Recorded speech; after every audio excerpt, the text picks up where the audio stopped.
Hello, and welcome to another episode of Boundless Body Radio. I'm your host, Casey Ruff, and today we have another amazing guest to introduce to you now.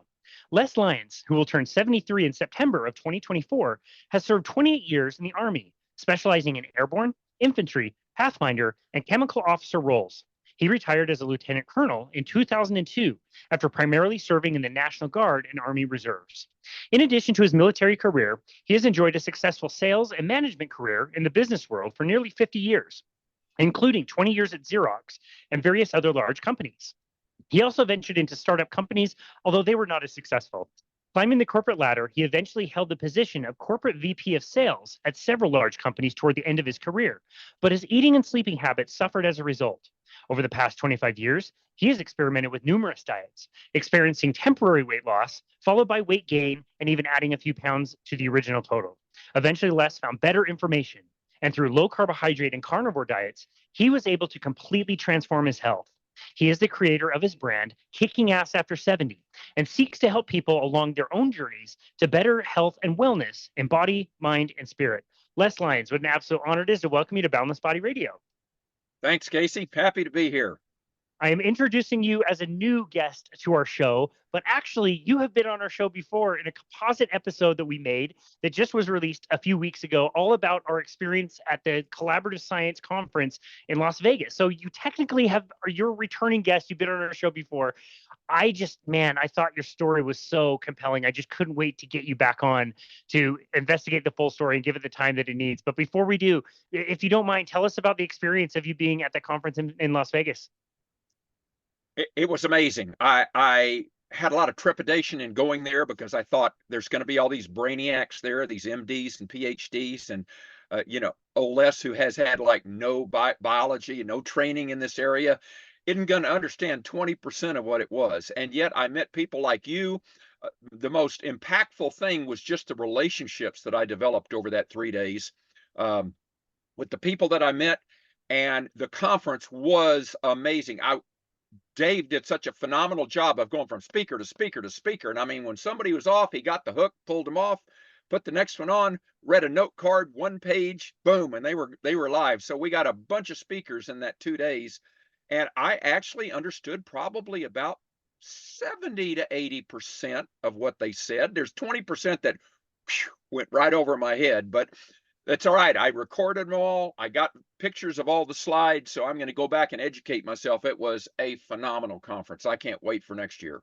That's amazing. That's so cool to think back that when we had our first chat, so we did 2 parts, right? We did the beginning part where you and I met for the first time. We hadn't met in person at all. I just wanted to gather, like, what did you think this was going to be? What are your expectations? Then we had our second chat.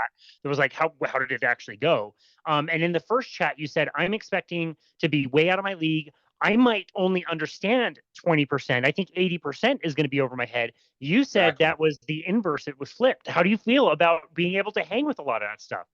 Well, I feel like I've done a lot of reading, number one. Number two, I bought a lot of books and done more reading. And number three, I've watched a lot of videos and I've got a lot more reading to do. But I love it. This is like they say, to not get old, and I'm paraphrasing, to not get old, repurpose yourself. When you retire, repurpose yourself. Find a new venue. Find a new something that you're passionate about. And I did. I once I changed my life, I became passionate about this whole thing, and that's why I call it Kicking Ass After 70, because it's overwhelming. It's like putting your head under a waterfall, man. I got to figure out how to do a YouTube studio. I got to figure out what cameras to buy. I got to figure out ring lights that you and I were just talking about. I got to figure out my website. I was going like, what's an SEO? When somebody said, you need to make sure you're focused on SEO. So I went, what the heck is that? And then interviewing people and then reading the books and watching the videos. And it's just, but I feel more lively than a wild Mustang in the springtime. It is great. That's amazing. I love that. I can so much relate to that. I've been personal training and doing nutrition coaching for 17 years now in my career. Wow. And I still bounce out of bed every single day when this topic first kind of appeared and was like, fat is okay for you. And, maybe plants aren't as good for you as we once thought. And the story around cholesterol, all these things, when this thing grabs you, I can so relate to like, you are constantly reading, you're constantly listening. These are all the books and podcasts and everything that I do, basically from the time that I wake up until the time that I go to bed, save a little bit of time I give myself in the afternoon to like watch Formula One or hockey videos or something. You know what I mean? Like the whole rest of my life has been about this and around this, and I don't ever get sick of it. There's always more That's to learn. me.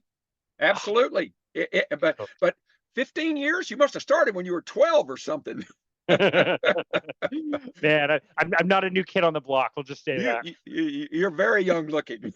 Well, thank you. Thank you very much. I do have to say that I've been to several of these conferences now. I love them all. They're all unique. They're all different. One thing that I have to say, and I'd love to get your answer since this was the first one, I was so impressed with people like you and the people in the audience. This is lay public. Even some of the presenters, like we said, were lay public people. They were not necessarily doctors. They were just telling stories, making presentations. I was so impressed with the level of knowledge that the attendees, the lay public, had coming to this type of conference. The questions they asked, the things they comprehended about subfractions of cholesterol. I was blown away by how smart that crowd was. Well, some of the people that I know from the PhD community, like Sherry and Paola, Paola and Roxana and Alyssa and some of the others, they're like talking about all this. Oh, did you hear him say blah blah blah blah? And I'm going, because I'm going like, holy cow, they know a lot of stuff. But again, I've been involved in this in the community and really the learning for about 7 or 8 months, and some of them have been in it for years. So give me some years. I'll be there. If you were able to hang at that conference with anything near an 80% comprehension, I'd say that puts you probably above most doctors as far as knowledge on this topic. Like I mean, I know it's a strong statement, but I would definitely say that. And yeah, it was such a joy to be around everybody. I'm sure you've gone to other conferences in, the business world and everything that you've been involved with the military. I'm sure you've gone and traveled to places like this and got people together. And I'm very willing to say it's very different in something like this when you get a group of people together that have transformed their lives, their health, the health of their families, versus just whatever other conferences you've been to. Different vibe. Totally agreed. It's amazing, and it's so I don't even know what the word is, motivational, just hearing some of these people and their stories. And it's like everybody was like overweight, all kinds of health problems, just this and that. I mean, you name it, and it was there in the room, whether it be high blood pressure, heart problems, cholesterol, everything, and skin problems, and like all of that's been changed. And it's like amazing to look at them now, especially when they show you their before pictures and go, holy cow. And that was a big motivator for me to, I turned my life around. I can show other people. I'm not a medical doctor. I've got no formal training, but what I do is great job of research. So I can research all this out, separate the BS and throw it away, and save the good stuff that, just like this article that came out recently on, fasting's not good for you and stuff like that. Well, if you read through it, it's total BS. So you just take that, don't put it on your website or YouTube channel, throw it away, and put stuff on there that people can relate to. Put stuff on there by Dr. Jason Fung and Dr. William Davis and Ken Berry and all the others that have great stuff. And so when people come, you can just send them to what they need. And I just feel like that's a calling I've got from God to take my abilities, because I can't sing, I can't play a musical instrument, other things, but God has given me abilities to organize, to plan, to implement, to research, and separate the BS from the wheat from the chaff. There we go. That's the way I should say it. And that's what I'm doing. Yeah, you are very good at that for the next 70 years. Yep. Good. Yeah, you are very, very good at that. And I do have to thank you personally. When you sent me the original document that showed me your before and after pictures and that you started, around age 70 trying to transform your health, it was very soon after that one of my clients said, oh, it's just really tough when you're older. Like he's in his 60s and he kind of said this, like, yeah, it's easier when you're young. You're only 40 years old, but like when you get to my age, it's a lot harder. And I was like, let me just pull up my phone and open this attachment and just show you this guy started in his 70s. Cool. So it's not impossible. You're already inspiring some of my clients. So that already have to thank you for that. But let's talk about your story. We queued it up a little bit with the introduction. How did you get to the point of such poor health? I mean, was it just getting wrapped up in all the busyness of your career? And like we said in the introduction, like trying to climb that corporate ladder. How was the view from that top of the corporate ladder? It sucks. There is so much politics. I naively thought, hey, I climbed to the top. I never wanted to be a CEO, but like I was in sales. So I said, okay, I want to be the corporate VP of sales for these companies because A, I can lead a sales force. B, I can teach them what to do and what not to do. And I said, it will be great. And I get to the top and I was on the staff of the CEO of several companies. So it was the CEO, and I was a C-level officer. I was a corporate VP of sales and sometimes marketing. And it was horrible because there's so much politics and backbiting, and people look at the CEO and go, well, what do you think? And he tells somebody, yeah, well, we think that too. And I'm going, I don't, and stuff. And people look at me like, that's a career limiting move saying that. They're just a bunch of kiss butt yes men and women sometimes. And I was very disillusioned when I got to the top, but that whole time, not so much in the military, there's some of that goes on, but especially in the civilian world, the commercial world. And I got to the top, was there for a while, made great bucks. But you know what? Money is not everything. People go, yeah, yeah, yeah, but I'd like to have it just to see what it'd be like. It's like, okay, been there, done that. I was never a multimillionaire, but I earned several $100,000 a year, let's just say.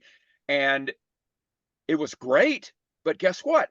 I spent it on airplanes and in hotel rooms and in restaurants at night, eating crap food, driving 70 miles an hour down the highway with a Whataburger or a Big Mac or something like that, and fries and a strawberry malt, and just ruining my health. And at night, I'd get 4.5, 5 hours of sleep and got to go the next day because, at night, you got to go to the dinners. You got to have these big dinners that are full of carbs and full of booze. So you're about half lit by the time you get to your room, which usually is about midnight because after the dinner's over, you got to stick around with everybody in the bar and socialize. And now you're down to 4.5, 5 hours of sleep. And the motto in that industry, well, the whole civilian industry, is you got to learn to play hurt. So it's like, Mm. okay, you get drunk, you have a hangover the next day, but you got to get up and hit it. You got to play hurt. Okay, I learned how to play hurt, but guess what? It ruined my life. It ruined my health. And I was overweight. My fat content was through the roof. I was considered obese. Um, and I just starting at about 69 or 70, my body just started going, I quit. And I started having, uh, well, I'd had skin problems for years. My legs used to itch so bad that I'd scratch them until they bled. And I went to probably 18 dermatologists over 30 years, and all of them did all these skin testing and seeing if I was allergic to anything. And basically they go, oh, you just have dry skin. You need to put more moisture on it. And don't take hot showers and all this other stuff that nothing worked. So I had all that going on. I had high blood pressure. I was overweight, as I said. I had all of these issues, and it finally got to the point. My knees were about to go out on me, and my doctor took X-rays, goes, "Yep, you got arthritis in both your knees, so I can give you a pain med for it, but unless you're ready to have a knee replacement right now," I went, "Not a freaking chance." He goes, "Well, then you're just going to have to learn to live with it and go on." And then I got back problems and lower back problems. And finally, they finally did an MRI and they go, "Oh, you got lower spinal stenosis. So we're going to send you to a spine expert." So I went to the spine expert and he goes, "Yeah, you got lower spinal stenosis and we can either operate, which I don't recommend, or you can just learn to curb your activities because you're at that age where you need to start slowing down and all this kind of stuff." And I went, "I don't want to slow down." And he go, "Well, I'm going to put you on a couple of meds, give you some pain pills and stuff like that." And I said, "I don't want that." And he goes, "Well, there's not really anything I can do for you." So that's where I was at. And the pain got so bad in my lower back and in my two knees that Casey, I could barely walk. In fact, I went out and I bought this cane course, I bought a good one. I bought it from a self-defense supply company. So this I can whack somebody and it's not going to bend or anything. But I bought that cane, and that was the watershed event in my life. That's when I said, this is total BS. I said, you used to be the epitome of health. You used to, win the low crawl contest and going over the obstacle courses in the army and all this kind of stuff. And you did all this stuff. And man, you used to be a hard charger, kick butt kind of guy. And now look at you. You're a fat, old, broken down slob. And you're not supposed to use that kind of self-talk on yourself, but it works for me because of my military background. And the cane was the watershed event because I said, I was embarrassed. Even though I was 70 at the time, almost 71, I was embarrassed because I was like, I'm not going to go around using a freaking cane. That's for old people. And I never, and still don't see myself as an old person. So I said, I'm going to figure out a way to fix myself. But that was the watershed event. So people say you have to have a big, I know I'm running at 100 miles an hour, but people say you have to have a big why, WHY, big why in your life. Why are you doing this? You don't lose weight because I want to lose 30 pounds. You lose weight because I'm obese and it's going to lead to diabetes, or it's already led to diabetes, or I'm pre-diabetic. You lose weight because you don't like the way you look in your clothes and your self-esteem is really suffering or whatever. But you have to have a why. And my why, that's my why right here. My why was I am not going to use a cane, and I am not going to be an old fart walking around with this cane and just breaking down and hoping, praying that I'm going to make it to 80. Yeah. Wow. Okay, so let's not call it a cane. Let's call it a person whacker. I like that a little bit better. I do But we'll too. do, I still a have good it and I'm combo going of to that. keep it. There you go. Exactly. Okay, so It's a are we bad calling? guy. It's not a person whacker. It's a There we bad go. guy whacker. Bad guy whacker. Exactly. Okay, perfect. So we're considering this the rock bottom of our story, correct? Like Yep. this is where things got as bad as possible. Okay. In the introduction, we made sure to mention body, mind, and spirit. I know this is a really big thing in the way you separate these out, and I've been so impressed with the documentation that you sent me with kind of like reporting on all of these things. So maybe this would be a good time to wallow around and rock bottom for a minute. Let's separate those things. You've already mentioned a lot of things going on with your body. Was there anything else that was like really ailing you as far as your body goes? And then let's talk about also mind and spirit. Where were you in all of those kind of buckets? Yeah, great. I'm going to glance down because I've taken notes to kind of, because I tend to go off on rabbit trails. So I'm going to keep myself on track. But yeah, my weight, I'm 6'1". My weight was 238 pounds. I was wearing a size 40 pant, which is a fat boy pant. I was 32.5% body fat, which is technically classified as obese. And my doctor 6 months earlier had rated me or whatever, diagnosed me as pre-diabetic. So that was that piece of it. My shirts, I graduated to a 2XL. That's a double extra large to hide my gut. And it just swamped me in the shoulders and stuff, but my gut was taking care of that 2XL. I could barely bend over and put on socks. And I certainly couldn't lift my leg to dry my leg when I got out of the shower, or to put on socks and shoes and stuff like that. Constantly hungry, always snacking. I've talked about before.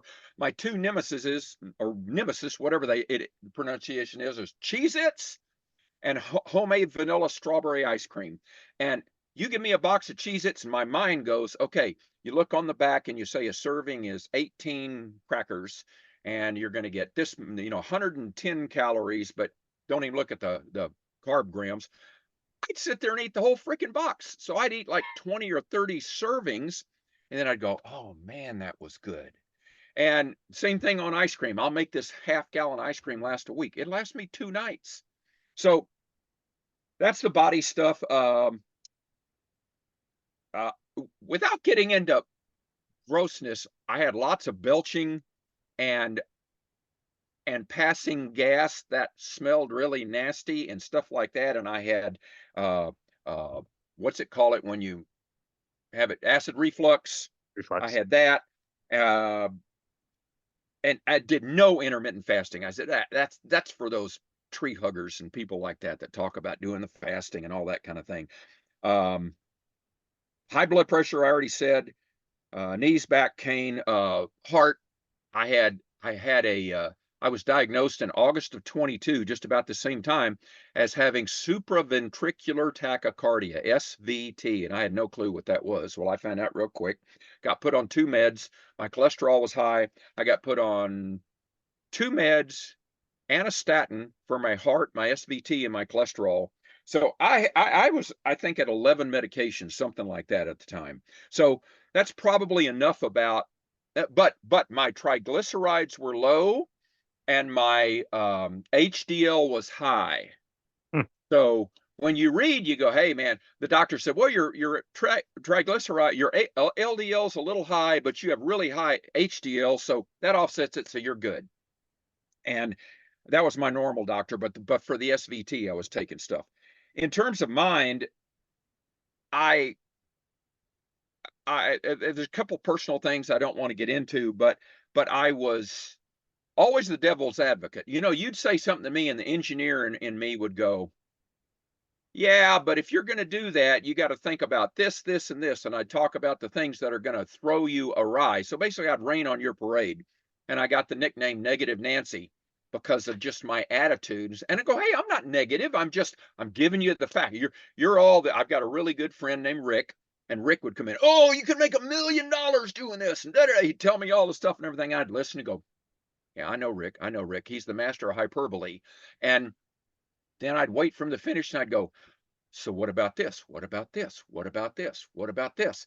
And he wouldn't have good, tight answers to all of that. And I'm going, Rick, how do you expect to do this and make a ton of money if you don't know all this stuff that negative that could happen? Because in when I was getting my MBA, it's like, all right, you got to go down the path of what's your projected outcome that you believe, and then what's the upside to that, and what's the downside to that. So it looked like this, like that, with a line in the middle. That was your expected outcome, but then you could go as high as this or as low as this. The problem is a lot of times the high isn't really high off the line, but the low is really low off the line, and you could be really negative. So because I found most people, when they're doing something new, they focus on the high and they kind of downplay the low. So I felt that was my job. So that was my mind. And I watched a ton of TV. I was a TV addict, man. All the new shows, whether it be Yellowstone or 1883 or whatever it might be, man, I was there. I was watching them. Oh, did you see this week and so and such and such? I cannot tell you, Casey, the tens of thousands of hours over my lifetime that I invested in TV. And I look back now and go, I could freaking have my MD and PhD and everything else in this whole area of nutrition if I'd just gotten off my ass and done something with my spare time rather than watching TV. But you know, at the end of the day, you're rushed, you're tired, you're overweight, you're this and that, and you just want to get a beer, sit down on the couch, drink a beer or two, and watch TV. A lot of people watch sports and stuff. My deal was watching all the serials. So, Yeah, got it. so that was the mind part. And the spirit part, I've been a Christian since I was a little boy, taken to church, a Baptist church I grew up in.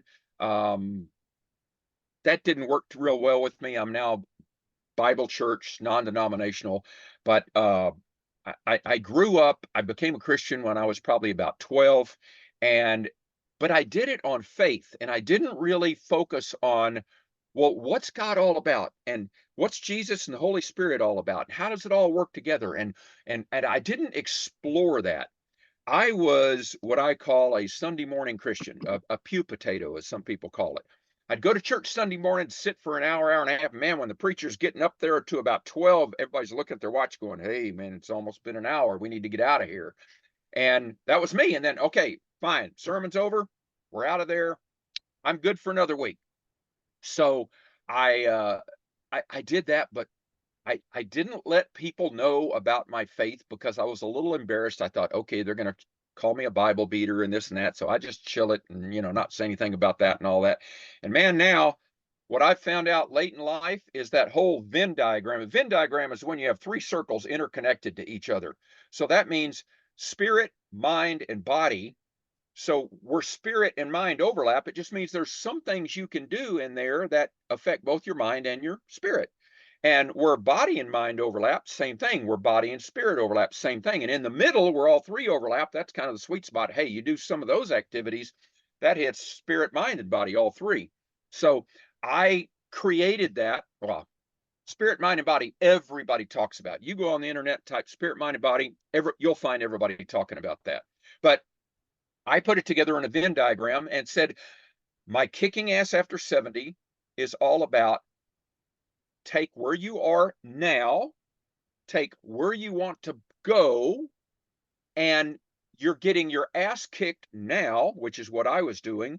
But now I'm kicking ass because I've made that transformation that took me 12 to 14 months, and I can help others do that. But you can't just focus on body, because if you focus on body, then your mind is going to heck. And according to my beliefs and the way I feel, if you focus on body and mind and you don't focus on spirit, what good's it all going to be for if the hereafter comes and this and that, and you're not right with God? Now, Yeah. other people don't believe that. I'm okay with that. You can come to my website and YouTube channels and you can just watch the body stuff and the mind stuff and totally do away with the spirit. But I'm just telling you, in my opinion, you need to focus on all three. Yeah. Wow. Okay. So that's a perfect segue. And I was just thinking in my head, like as I think about my transformation, I think of what are the things that are in the middle, as you say, of that Venn diagram. The thing that I think now is most important is spirit. I don't belong to any denominational church. I'm not necessarily Christian, but that was the thing that surprised me the most is when I really changed my eating and started focusing my diet in a different way. My spirit changed. My Yeah. presence changed. My ability to be around things and appreciate the beauty of the earth and experiences that I get to have spinning on this rock in the middle of nowhere, that increased to a level that I had not experienced before. So that to me, as bad as the body stuff was, and probably worse the mind stuff was, I think the spirit is absolutely some of the most important stuff. So let's get into that transformation. What happened? How were you able to dig yourself out of that hole? Because I'm hearing all these things and I hear like, yeah, you're obese, but you're not that big. Like, yeah, you're pre-diabetic, but you're not diabetic. Yeah, you're on 11 medications, but that could go up to 20 or 30 pretty easily. There's Yep. so many people that get to this point and they don't turn it around and they continue going. So what happened? How were you able to start to improve things? Well, I think really my doctors pushed me into that without them realizing it, because I'm going to a dermatologist, a primary care physician, a cardiologist, a back guy, another guy. I have essential tremors in my hands, and I still have that. And it's gotten better. Like right now, I can hold my hands out. You can probably maybe see a little bit of tremor, but and I'm taking a medication for that. So, but it's very innocuous. It doesn't mess up the rest of your body. So, I, I went to all these doctors and said, I'm on a mission to fix myself. I am not going to be on these meds for the rest of my life. And they were, oh, yeah, you are, and all this kind of stuff. And I'm going, no, I'm not. And I said, so what can I do to fix myself? And other than, well, eat less, exercise more, intake versus outtake, how many carbs you take in and your energy level, start tracking your stuff, and that'll help you. It was the same old BS that you hear, that if that worked, everybody in this country would be slim and trim and a mean, lean fighting machine, and they're not. They're obese and all this other kind of stuff, and in horrible health. And so when I went to all my different doctors, and none of them, that's not true.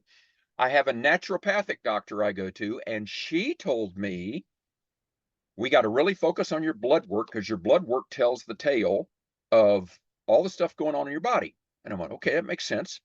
And we do all the blood, and she'd tell me all this stuff. I wouldn't know what it is. So I'd have to go home and research it and go, oh, okay, now I understand why she meant that, because she had me on something and a supplement, and it was because of thyroid. And I go, well, that doesn't sound like thyroid, but when you research it, it's like, oh yeah, it does. So I decided I'm a one-man mission to fix myself. And I didn't know at the time the phrase N equals one.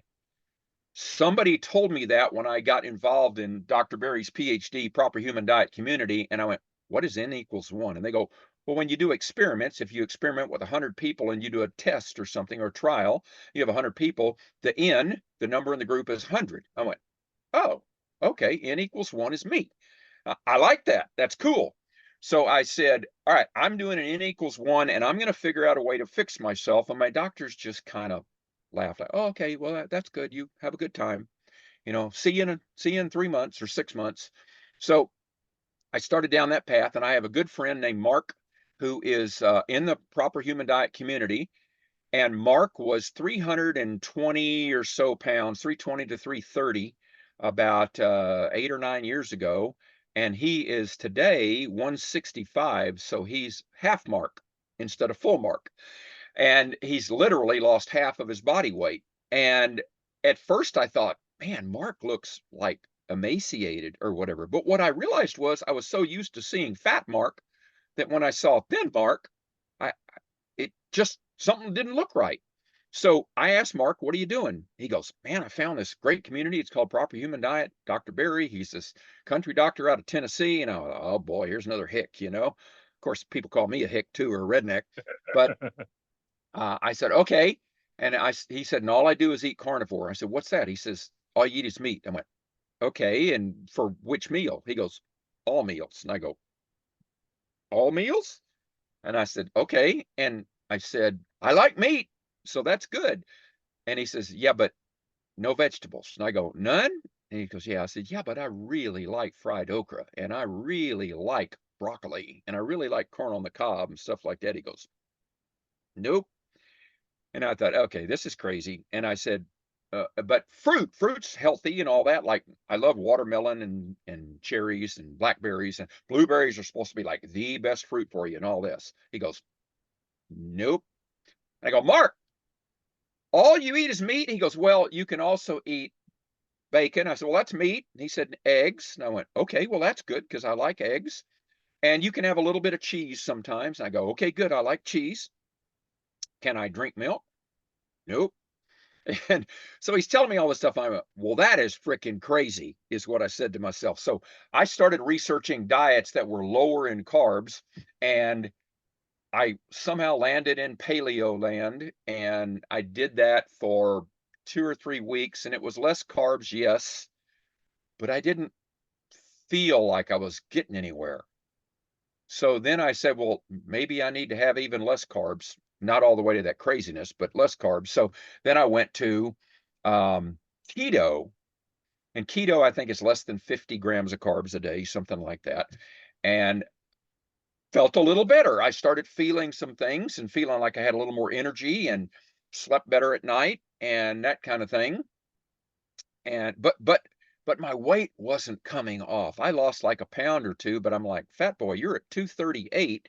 You need to be down around in your 180s or 190. Actually, my goal was to get to 197. I don't remember how I came up with that, but I went, you're not moving the needle to get there. It's going to take you years to get there at this rate. So I said, well, maybe I need to come off some more. And then Mark said, well, if you still want to have an occasional good vegetable, and then I didn't know anything about oxalates and all this other kind of stuff that people talk about. But he said, you want to have a good vegetable? Um, Maybe what we need to do, or you need to do, is just come down a little bit more, bring your carbs down to probably less than 20 a day, maybe less than 10 a day. And I started looking around and go, okay, I can eat a little watermelon and, I can eat a couple other things. And he said, that's called ketovore. And I went, okay, so it makes sense. Keto and carnivore, it's kind of bridging in between. He goes, yep.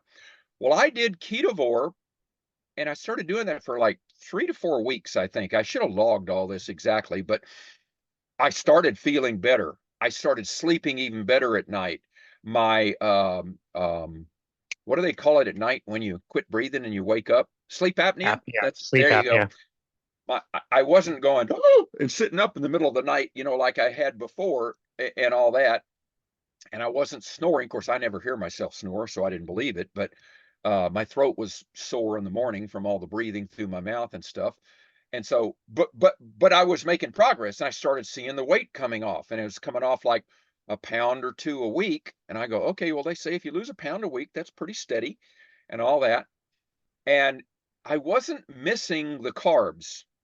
I really missed the Cheez-Its and the homemade vanilla ice cream, but I wasn't missing the carbs. I'm like, yeah, this isn't bad because Mark just says, whenever you start feeling yourself get hungry, cook you a big old ribeye steak. And I said, well, You mean I could have one for lunch and for dinner? And he goes, sure. And I went, cool. I like this plan. So I did that. And then I said, well, if this is working, maybe if I just go full bore carnivore is what I called it. That was my nickname, full bore carnivore. Then it'll help even more. Well, I went full bore carnivore, and it's like military application here. It's like you see jets. If you've ever been around a fighter base, you see jets taking off, and they take off and they're going like this. And once they clear the runway, they kick the afterburners in, and the jet turns, it goes, whoa, and it just goes up out of sight. You hear all this rumble and thunder and everything. And that's what happened to me on carnivore. After being on it for like a couple of weeks, I got on the scale and I'd lost like 8 or 10 pounds. And I went, holy cow. And I wasn't hungry. And all I was eating was beef, meat, uh, beef, butter, bacon, eggs, and a little bit of cheese. Actually, I was eating too much cheese at the time, but I did that. And I was feeling great. And I had a lot of energy. I was going to bed at night. Within 3 minutes of my head hitting the pillow, I was asleep. And this is what I've mentioned before, maybe not to you, but this is not a take a look and go, you're overweight, quit eating or eat less. Uh, if your legs are hurting, get some exercise. This is when you hear the phrase that the Chinese torture is death of 1,000 cuts. It's 1,000 little cuts until you finally die. This is exactly the opposite. This is health of 1,000 little things that you can do.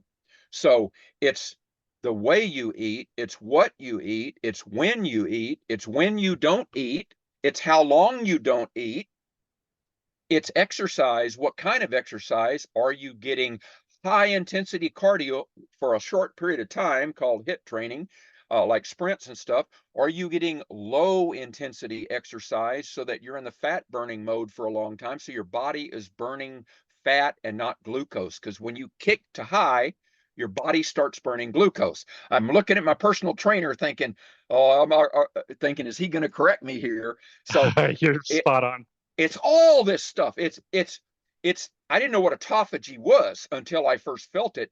I'd never heard of doing an 18-hour intermittent fast, but I switched over. I started eating 2 meals a day. I go, I don't need to eat breakfast, even though I was always breakfast, the most important meal of the day. So I got a great big bowl of oatmeal or a great big bowl of toasted oats or something like that, and not realizing all the garbage I'm shoveling in my body. But I gave up breakfast. I started 18-hour intermittent fasting every single day. And the thing that's different about this diet than all the others I ever tried, Suzanne Summers, Mediterranean, I did them all. The thing that's different about this is there's no cheat day. You don't cheat. That's like saying, I'm married, honey, but I can go out Saturday night and not come home and it's okay. It's like, no, that doesn't work. You're Doesn't either work. you're either married. Well, it may work for a short period of time, but not for a long period of time. And you may lose body parts in the process. But Noted. Okay, I'm writing that but down. yeah, Thanks. so no, you don't cheat. It's not like I believe in God, but I'm going to go worship the devil one day a week. And that's okay because I'm worshiping God 6 days a week. It's like, no, you don't do that. So this whole thing about the carnivore diet is, buddy, you stay on track and you stick to it. You're headed on a heading of 360 degrees straight north, and you stay on that heading and you don't deviate. You don't fly a plane and fly along for an hour and then go, okay, we're going to go to 50 degrees for 30 minutes and then we'll go back to our heading. It's like, no, it gets you totally off track. It's the same thing here. So back to the death of 1,000 cuts or health by 1,000 little things you do. It's, are you getting carbon dioxide in your room at night? Are you rebreathing carbon dioxide? And it turned out after I got my meter and set it up, I was. My carbon dioxide parts per million or whatever it is on my little meter, all I know is in the red zone. It was up around 1,200 to 1,500 somethings parts per million or whatever. And it's supposed to be way down around 500 or 600. So I found out, open the window behind my bed about this much, open the window on the left side of my bed about this much, get a little bit of breeze through there, and it got chilly. So you just put on an extra blanket. And guess what? it went down to where it's supposed to be. And guess what? I started sleeping better. And also, I saw something goofy on a YouTube channel by a dentist about put mouth tape on your mouth at night. And I thought, that is freaking weird. And he told all the reasons why and the science behind it, not breathing through your mouth, and it helps with da da da. Da. I put it on, and I wear a whoop strap. This is the love of my life. I wear a Really? whoop strap. It is fun. And you notice there's no face on it or anything. And by the way, That's right. guys, I'm not getting anything for promoting the whoop strap. But what you do is you take the whoop strap and you pull it up on your phone. And okay, well, you really can't see it. But anyway, you get all this stuff. I'm a data guy. And you get all this data about how long did you sleep, what kind of sleep, when were your wake up times, how much deep sleep did you get, which is REM. No, excuse me, deep sleep. How much REM sleep did you get? Deep sleep is SWS, and I forget what that stands for. How much light sleep did you get? Um, all this kind of, and then it tracks you during the day. Did you get? It tracks different things like what's your sleep, what was your recovery, how much recovery, and it has to do with heart rate variability. How much, the more your heart varies, I thought that's a bad thing. No, it's not. Resting heart rate, you want to watch it lower. HRV, heart rate variability, you want it to go up. And this tracks everything. It tracks my resting heart rate, it tracks all that, and it gives me all the reports I could ever want. And you set a goal. And I said, okay, I'm going to set a goal for 8 hours a night. You set the goal in the computer. It turns on an alarm, and every morning at 6:29 a.m., this little thing goes, vibrates on my arm, and I don't even have to set an alarm. It's like, okay, time to get up. I got my sleep, and then it shows me how much sleep I got and all that. So that's another one. It's the sleep and the kind of sleep. It's the mouth tape to give you better sleep. Gosh, it's fixing your gut. Our guts are so screwed up, most people don't even know that. And I will guarantee you, 80% of anybody ever watching this video outside of our community that already knows this is going to have screwed up gut problems. And they're not going to know it. They're going to think it's their skin or it's this and it's that. And guess what? Since I fixed my gut and started doing all this other stuff, my dry skin that my mother says, honey, that just runs in the family. I've got it. Your grandmother had it. You've got it. You just got to get used to it and put on lots of lotion. Well, that's total BS. I put on lots of lotion, still had dry skin. And so now my skin actually looks semi-shiny. It's not, I can do this and not look like dandruff coming down. I don't have any itchy legs anymore, or any of that kind of stuff. Of course, I'm getting into the what's happened, but it's getting your gut fixed. And you do that through taking, to fix SIFO, small intestinal fungal overgrowth, which it's very hard to determine without spending bucks. But if you just assume you have it, take turmeric or curcumin, one 500 milligram capsule a day for 30 days. This is just, by the way, this is N equals 1. This is what works for me, everybody. This is not Dr. Lyons telling you what to do. You take that for 30 days and it will supposedly get rid of your small intestinal fungal overgrowth. You make your own yogurt, which is really just bacteria cultures and half milk that you make into yogurt. Take that every day for 30. It's called a super gut recipe by Dr. Davis. And you take that for 30 days and it gets rid of your SIBO, which is small intestinal bacterial overgrowth. And it's supposed to stay like over by your colon and not migrate up into the rest of your intestinal tract and stomach. And guess what? Most everybody's does. So you got to get rid of all that bad crap, because all of us have taken antibiotics, which is what kills off the good stuff and good bacteria. You basically, it's like when you're plowing a field. You don't go out in a field with a bag full of seed and just start dropping seeds in the furrows. First thing you got to do is kill all the weeds, plow everything on there, get your field ready to go. That's what you're doing here. You're getting your gut ready to go, and then you start taking the yogurt for 30 days, and you've killed off the bad bacteria. Then you make your own yogurt, different formulations, all from Dr. Davis, and it will then repopulate your gut with good bacteria. So now you got a good gut biome, and that is like a multiplicative effect through your whole body. It has to do with your skin, your nails, how you feel. It has to do with your GERD. It has to do with all this kind of stuff. and I gave up TV.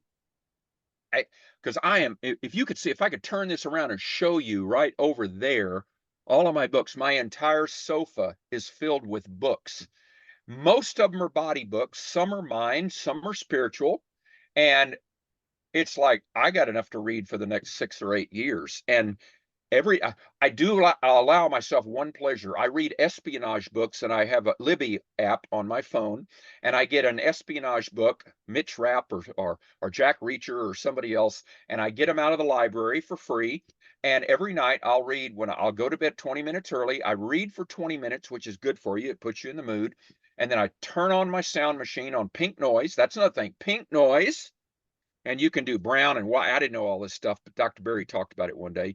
So it's like I've determined N=1 for me, that pink noise is the best for me. So I turn on my little machine, I finish my reading, I put my little head down and go to sleep. And so that's my mind splurge, is reading one of those novels. The rest of my mind is spent reading all of this technical stuff that I'm learning about. And it's just great. I just can't get enough. And then spiritual, I changed that. And I just said, Les, actually, I said to God, he didn't reply, but that was okay. I said, God, I've been a very, very poor Christian for the first 70 years of my life. You're helping me turn my life around. If you can work with me and help me with all of this and show me the right direction for the next 70 years, I will be a faithful servant for you. And I got to be careful because I'll get choked up. But so that's what I've done. So now I talk about my spiritual self, and I talk about helping others. And I promised God, I said, the next 70 years of my life, I'm focused on two things. And for those of you who know the Bible, this is from Matthew, and you know where to find it. Love God, love others. And I'll tell you a secret, Casey, it's a lot easier loving God than it is loving others. This is true. I can confirm. Especially when I'm in the left lane driving along and I'm going 81 miles an hour and there's a Prius in front of me going 56 miles an hour. And I flash my lights and they don't move over, or a Subaru. It's one of those two. And now Teslas kind of do that. And I just have to, I violated my agreement to love others a number of times, but I'm working on it. And that's my true test, is the left lane on the high. So I said the left lane the other day at a little Bible study get together. People going, oh yeah, like all the leftist people who have these way left ideas. I'm like, what are you talking about? I said, no, I'm talking about the left lane of the highway, man. And they go, oh yeah, man, those people. So anyway, that's what I'm talking about. So that's the three areas: body, mind, and spirit. And I intentionally wrote down on paper and put body, mind, and spirit. Under spirit, I had like nothing. And then that's when I end up putting love God, love others. Okay, what does love God look like? It involves reading your Bible. It involves being in a Bible study group. It involves prayer. Those three things primarily. And loving others involves letting go of the old list and the critical list and the negative Nancy list. And if people, I usually felt like I'd done so much research. If I knew somebody was wrong, I'd correct them, because I say, that is not right. I've done here's the research. And I got negative reception on that. And it's because I took a self-help course one weekend about 15 years ago, and they go, here's what you're missing, Les. When you're making yourself right, you're making those other people wrong. And I went, oh my gosh, it just hit me. And so now it's hard to do sometimes, but I just bite my tongue and say, well, I've had a different experience, but that's okay. And if they want to ask me about it, go, what do you mean? Then I'll tell them. But if they don't, I'm okay with that most of the time. So anyway, that's what I did to turn the car 180 degrees and like go in the other direction. And it's worked beautifully. Man, how are we doing on time? Okay.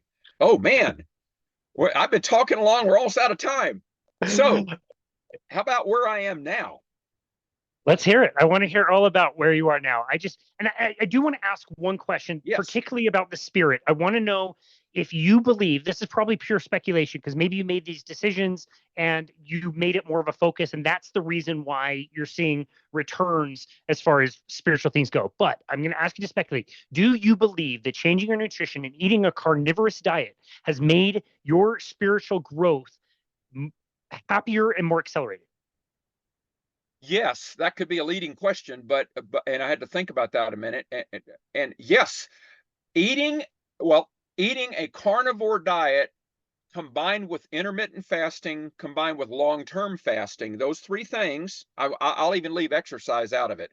Those three things have made a huge difference in my mental and my spiritual peace because I feel so much better. Like when I fast, I did a 3-day fast the first time. I didn't want to quit because I was on this euphoric high. What's the name for it? Gosh, I always forget the word.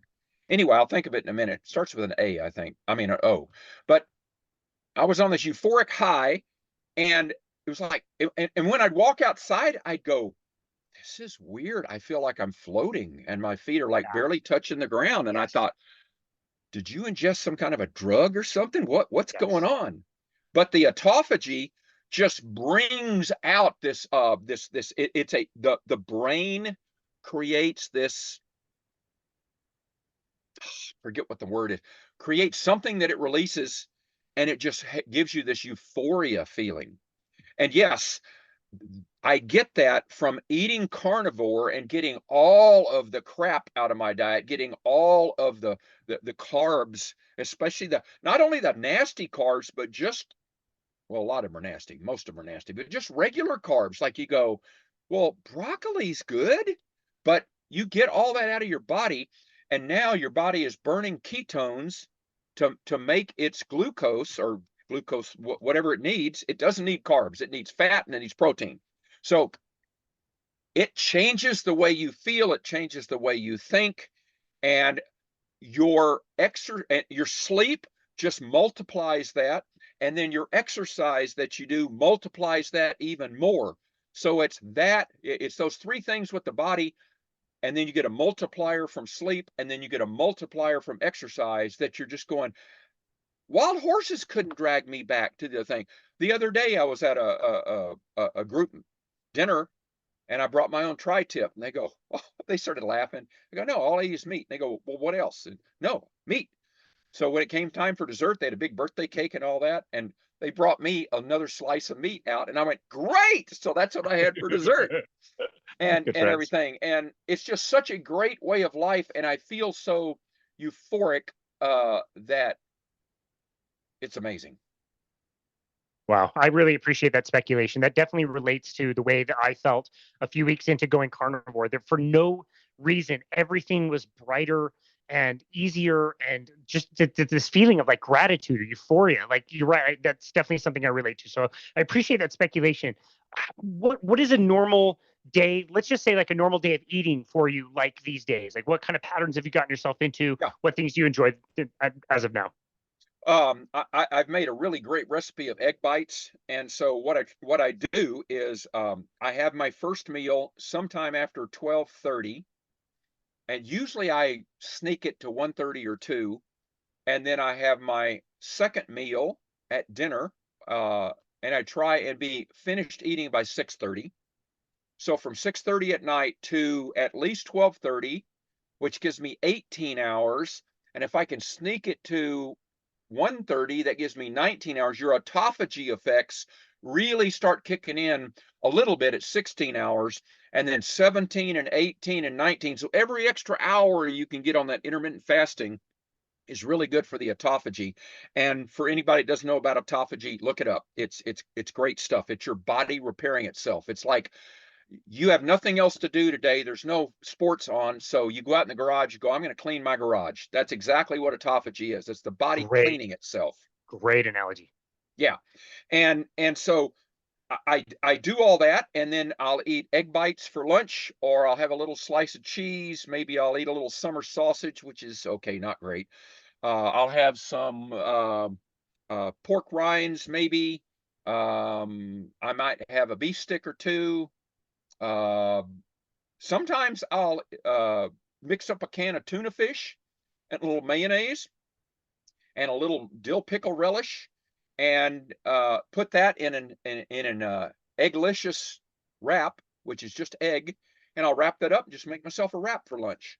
Every once in a while, I'll splurge and cook a steak or a pork chop or something like that at lunchtime. But usually, I'm in the midst of doing all this. I don't want to cook, so I'll do that. And the egg bites, I can make up 2 tins of them. That's 24, and I'll usually eat 4 at lunch or something. And it's eggs and bacon and sausage and cheese and a little sour cream, and it's a little pickle juice, dill pickle juice, and you mix all that together, and it's better than any egg bite you'll get at Costco or Starbucks or anything like that. Sounds And then good. at dinner, like last night, no, night before last, I ate 2.5 pounds of tri-tip for dinner. I That's was amazing. hungry. That's a lot. That's a Nice. lot of tri-tip. But Dr. Berry says eat till you're comfortably stuffed, and I wasn't comfortably stuffed at like 1.5 pounds. Now I probably went a little past comfortably stuffed, but there was just this little bit of tri-tip left, and I said it would be really lonely in the fridge, so I put it in my stomach. And then I have for dessert, I have one of my special bacteria yogurts that I've made that are just delicious. And around lunchtime when I'm doing that, I'll drink about 4 ounces of raw kefir. There's a company out here in California called Raw Farm, because it's only one farm, Raw Farm, singular. And in California, they can sell raw kefir and raw milk. So I'll buy a quart of raw kefir for like $6, but I'll drink 4 ounces a day. And what that does is it puts good bacteria into my stomach. And I will also make myself, I've got a custom bulletproof coffee recipe. I researched all the bulletproof coffees on the web, came up with my own, and now I'm up to full 2 tablespoons of MCT oil. No issues, no toilet issues. 2 tablespoons of MCT oil, a pinch of salt, my electrolyte drops that I put in, a dropper of iodine. And yes, I know how many drops. It's 20 drops of 2% iodine solution, Lugol's iodine. And then I put a teaspoon of inulin. And inulin, for those who don't know, is a prebiotic. And I did a lot of research on this, and nobody says to do this. I'm the only one doing it as far as I know.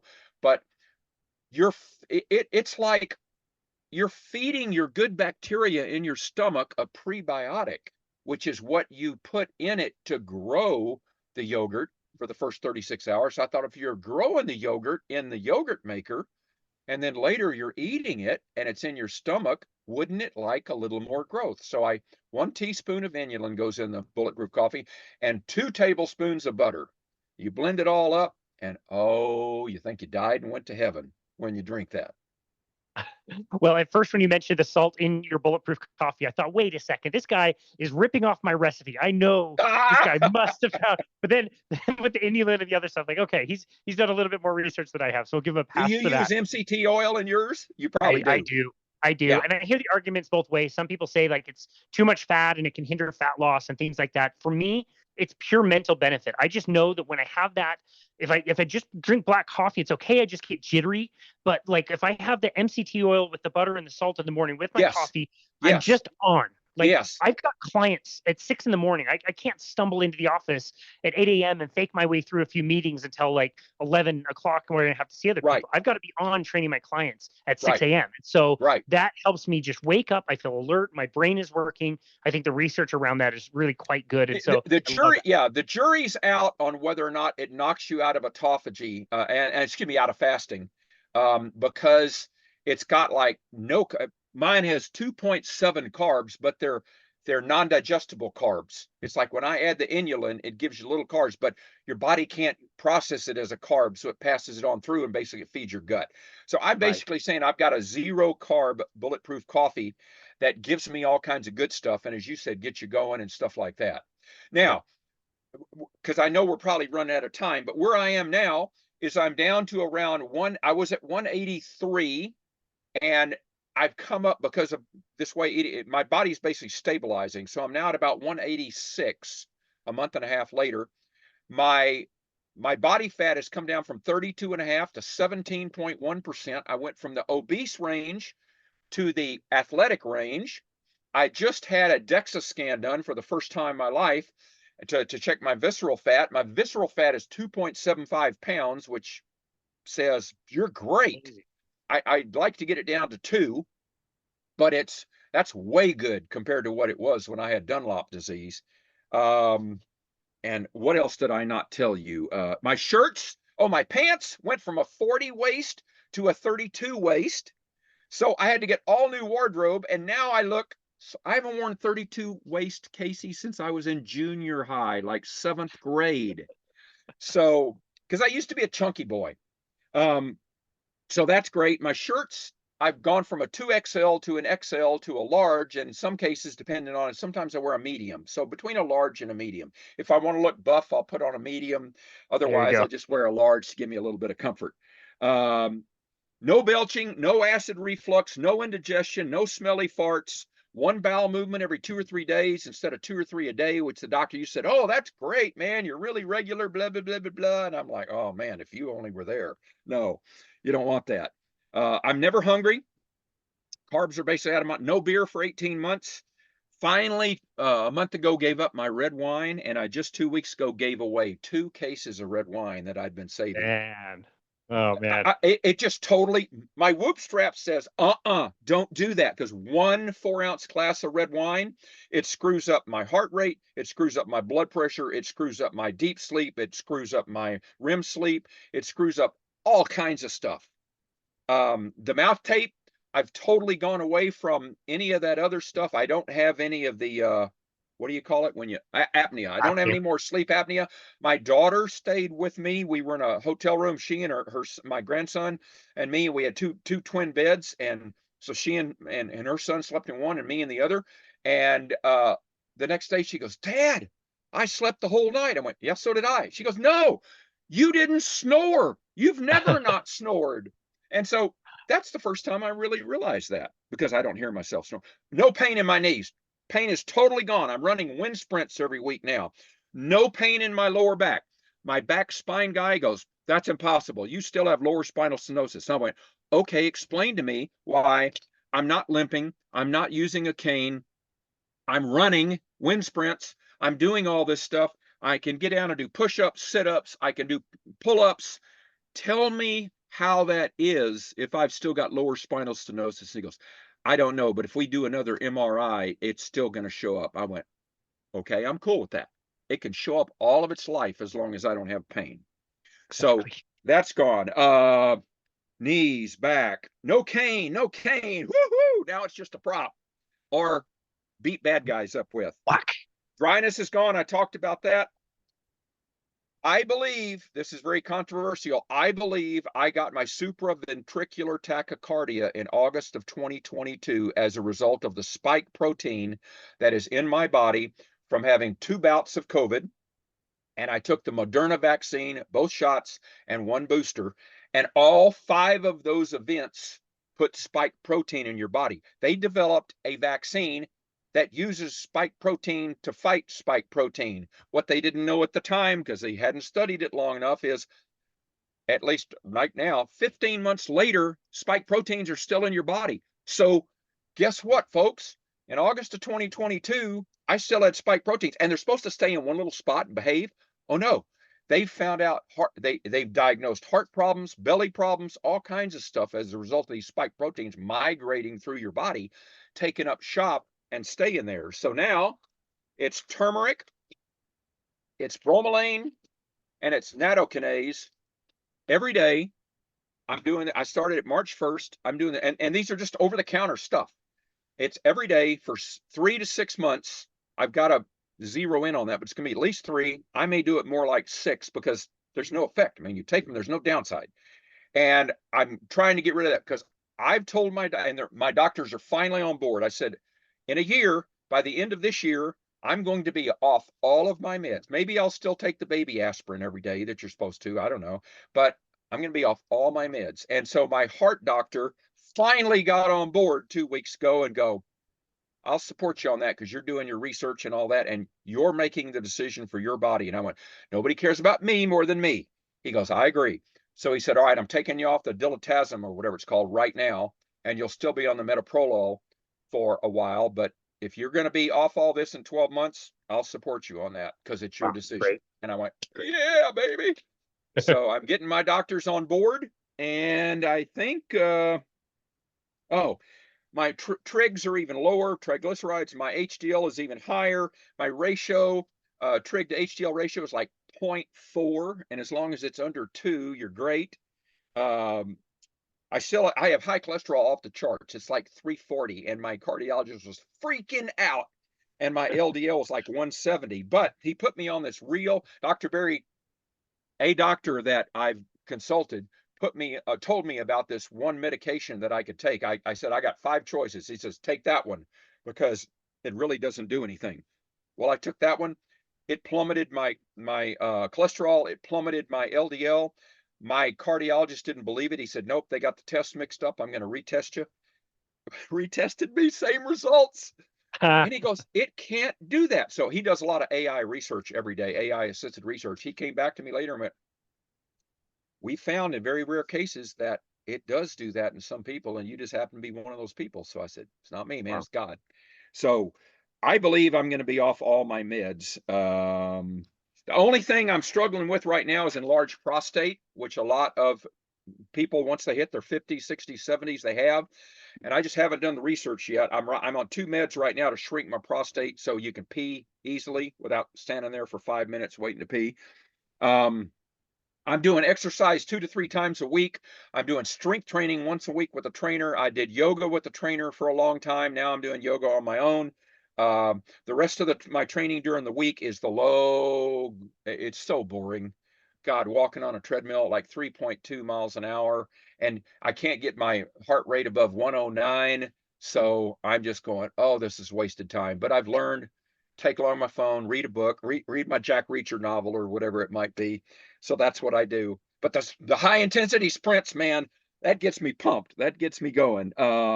Whoop strap, I told you about. CO2 monitor, yes. Everybody should get, well, where's mine right now? I don't even know. Everybody should get a blood glucose, ketones glucose monitor, Keto Mojo. That's what I was trying to think of. Yeah, and test that. For my mind, all the books. For my spirit, I already told you about that. And I'm going to the Creation Museum with 50 people from our church, Creation Museum in Kentucky in August.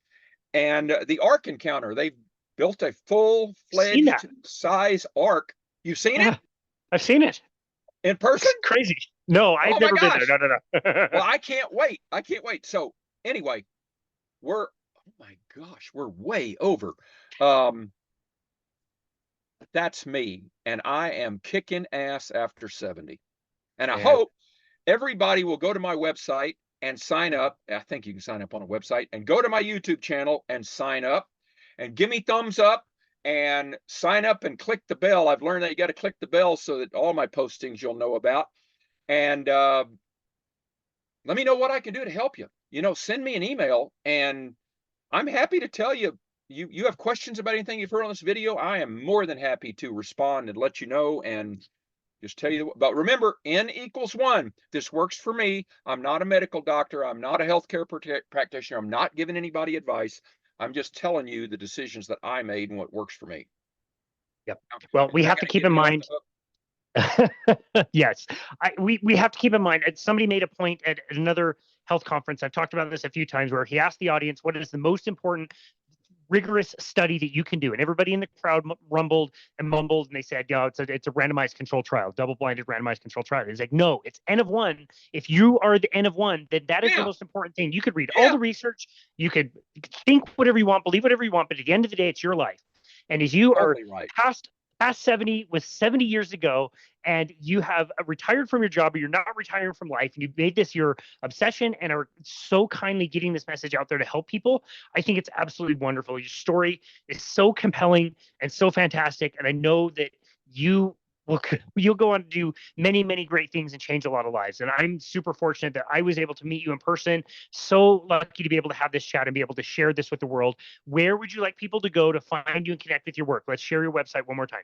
Real easy. Kickingassafter70.com. No spaces. Kicking ass after what? There it is. Kickingassafter70.com. And right there, that's my brand, KAA70, Kicking Ass After 70. And I would like to close by pointing out this. We live in the land of the free because of the brave. So I salute our veterans that are out there. You deserve it. Well, that is very kind. We thank you for your service as well. Thank you. We love all of our people who participate in the military, and couldn't agree with that sentiment more. And also the name, one more time, it's the same name of your YouTube channel as well, Yes, correct? YouTube channel. I think you can just type now because Google's found me and everything. So you can just type Kicking Ass After 70 and it'll come right up. But it technically, I think the way you find a YouTube channel is the @ sign and then Kicking Ass After 70. But Yeah. yeah, you'll find it. We'll tag that in the notes for sure so people can find that easily as well. But Les, Great. yeah, your story is so awesome. I'm so excited for all the lives you're going to be able to transform and the people you're going to help. So thank you so very much for taking the time to be on our show today and share your story. We really, really appreciate you. Thanks, Casey. Loved it. Appreciate It's it been a very pleasure. much. Absolutely. And this has been another episode of Boundless Body Radio.